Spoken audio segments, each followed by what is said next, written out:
Salam dəyərli izləyicilər, hər birinizi xoş gördük. Mən Nail Sadıqovla 4-cü sinif monitorinqə dəstək videolarımıza davam edirik. Bu video sayca ikinci videomuzdur.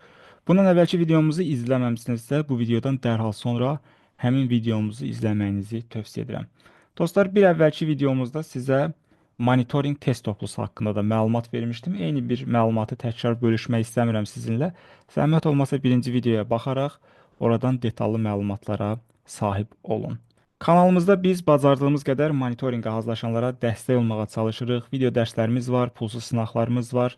Əgər kanalımıza abunə deyilsinizsə, mütləq surətdə YouTube kanalına abunə olaraq, zınqrov işarəsini aktivləşdirərək növbəti sınaqlarımızdan, ümumiyyətlə növbəti dərs materiallarından anındaca xəbərdar ola bilərsiniz. Əlavə olaraq bizi Instagram, Telegram və TikTok sosial şəbəkələrdən də izləyə bilərsiniz. Detallı məlumatları videonun açıqlama bölməsində yerləşdirmişəm. Bütün linklər oradandır.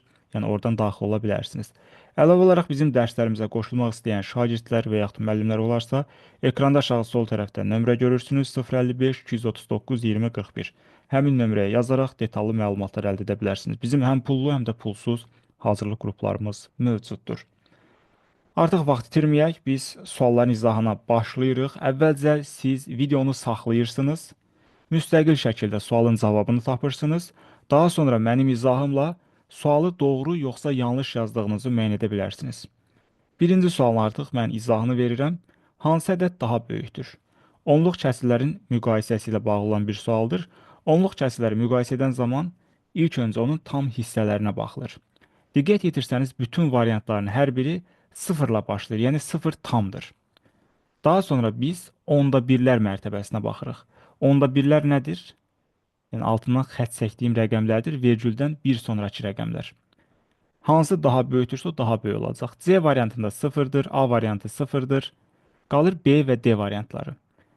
D variantında birdən sonra daha bir var. Amma B variantında heç bir rəqəm yoxdur. Əgər heç bir rəqəm yoxdursa, onun arxasına daha bir sıfır yaza bilərsiniz. Yəni B variantı 0,10-dur. D variantı isə 0,11-dir. Tam hissələr eynidir. Kəsr hissələr bu 10-dur, bu 11-dir. Əlbəttə 11 ondan daha böyükdür. Yəni bunların içərisində ən böyük olan D variantı olacaq. Ümumi olaraq bir daha qeyd edirəm. Hansısa onluq kəsrin yazılışında ola bilər ki, rəqəm çatışmazlığı var. Yəni biri onda birlərə qədər yazılıb, digərləri yüzdə birlərə qədər yazılıbsa, mütləq surətdə əlavə rəqəmlər əlavə edərək siz onları eyni rəqəm sayına gətirərək müqayisə edə bilərsiniz. İkinci sualımıza baxırıq. Ulduz işarəsinin yerinə nə yazılmalıdır? Böyük, kiçik və yaxud bərabər işarələrdən hər hansı birini qeyd etməliyik. Diqqət etirsəniz, kəsrlərin sürətləri və məxrəcləri fərqlidir. Müxtəlif üsullar var, hər birini göstərəcəm, yəni bunları yazmaq üçün. Birinci üsul ondan ibarətdir ki, bunların məxrəclərini eyniləşdirə bilərik. Yəni 9-da 7 kəsr yerində qalsın. Daha sonra 3-də 2 kəsrini isə biz sürət və məxrəcini 3-ə vuraraq məxrəcini 9-a gətirə bilərik. Yəni təkrar edirəm, 3-də 2 kəsirinin sürət və məxrəcini gəlin 3-ə vuraq. 3-ü 3-ə vuranda 9 edər, 3-ü 2-yə vuranda 6 edər. Yəni biz 3-də 2-nin əvəzinə 9-da 6 yaza bilərik. Daha sonra bunlar məxrəcləri eyni olan kəsirlərə gəldi. Məxrəcləri eyni olan kəsirləri müqayisə etmək üçün sürəti böyük olan kəsiri böyük, kiçik olan da kiçik kimi götürürük. Yəni 7 6-dan böyük olduğu üçün 9-da 7 kəsiri 9-da 6-dan daha böyükdür. Başqa sözlə, ulduz işarəsinin yerinə böyükdür işarəsi qeyd olunmalıdır. Doğru cavabımız A variantına uyğun gələcək. Dəyərli dostlar, ibtidai sinifdə verilməsə də, gəlin bunun sizə qısa bir üsulunu da öyrədim ki, əgər iki kəsri müqayisə edirsinizsə, söhbət adi kəsrlərdən gedir. Çox asan bir üsulu var, onun vasitəsilə istənilən iki kəsrin hansının böyük, hansının kiçik olduğunu müəyyən etmək olur.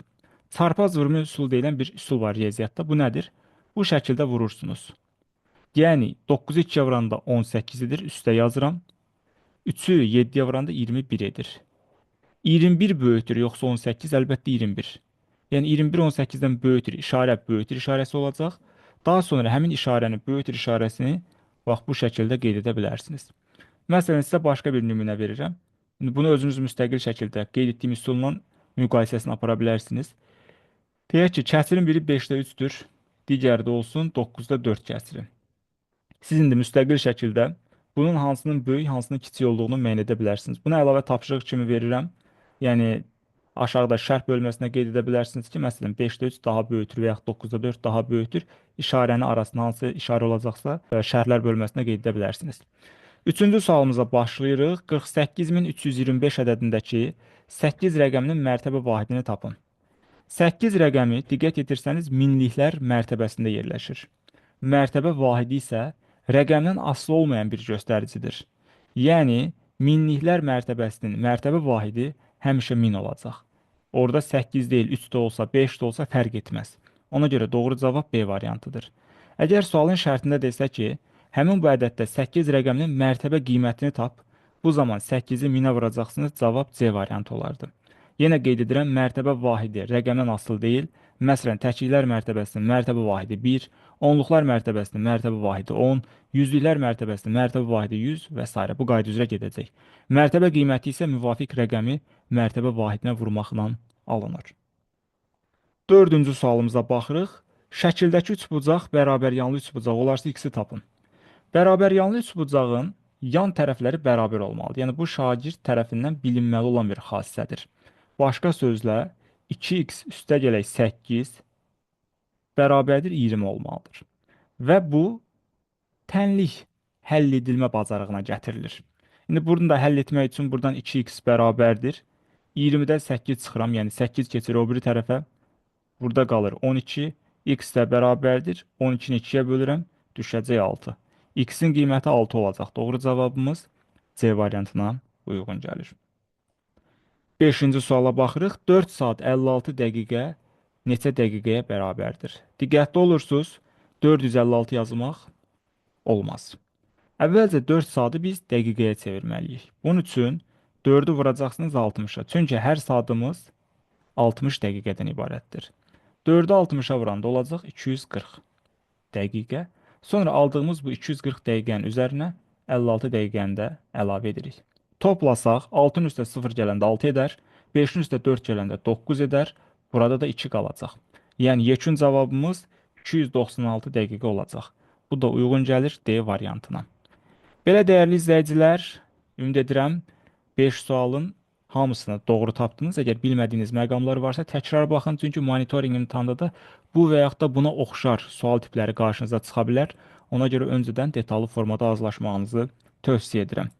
Videonu bura qədər izləmişsiniz, lakin hələ də bəyənməmişsinizsə zəhmət olmasa bəyənirsiniz. Mütləq sürətdə qruplarda da paylaşırsınız ki, digər şəxslər də faydalansın. Xüsusilə ibtidai sinif müəllimləri öz şagirdləri ilə bunları paylaşsınlar ki, onların şagirdləri də imtahana effektiv formada hazırlaşa bilsinlər. Və yaxud ola bilər hansısa bir şagird bu videonu izləyir, hansısa bir qohumu var, tanışı var, sinif yoldaşı var, bu videolardan xəbərsizdir. Onlarla da paylaşır ki, onların da faydasına çatsın bu video. Hər birinizə minnətdaram videonu izlədiyiniz üçün.